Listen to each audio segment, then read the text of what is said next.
A local mayor is denying that he pulled any strings to give a city job to a relative who's a registered sex offender. I'm Erica Fly. And I'm Todd Connor. Tonight, that relative has been fired after the Call 6 investigators started digging into those family connections.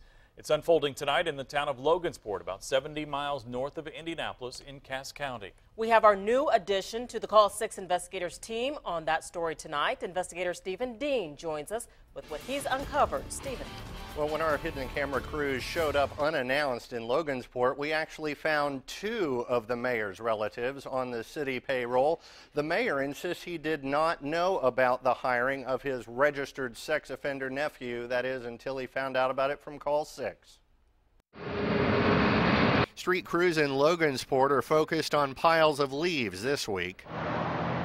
In this town of about 20,000 people, city records show 164 workers are on the city payroll. This one caught our eye for two reasons. He's just days out of prison, and he's the nephew of the town's mayor.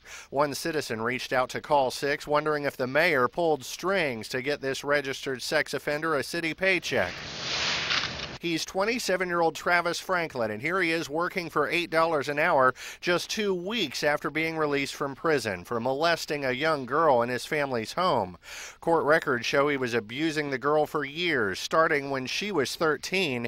He was arrested last year. Then in January, he pleaded guilty for a 1-year prison sentence, but court records show he got out early for good behavior.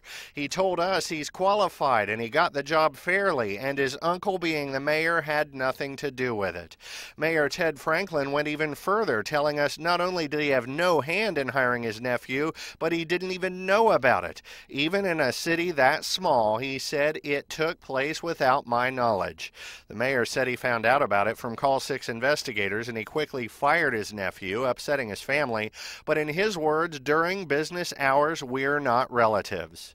But also on the payroll at Logansport City Hall is the mayor's brother, George Franklin, earning $35,000 in building code enforcement.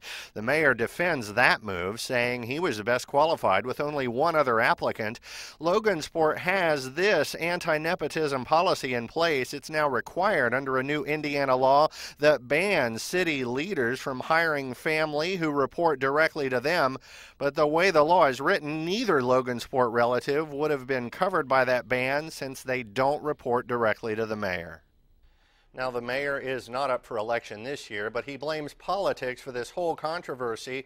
There is no state law that bars cities from hiring convicted felons. The feds just urge cities to use their best judgment, and the city and the mayor both say, honestly, their judgment was not affected by the family ties. We asked point blank. That was the answer. All right, Stephen, thank you so much. And again, welcome. Glad to have you on board. Good to be here. Lots of work to do. Good to have you. Yes, there is. Thank you. Thanks, Steve.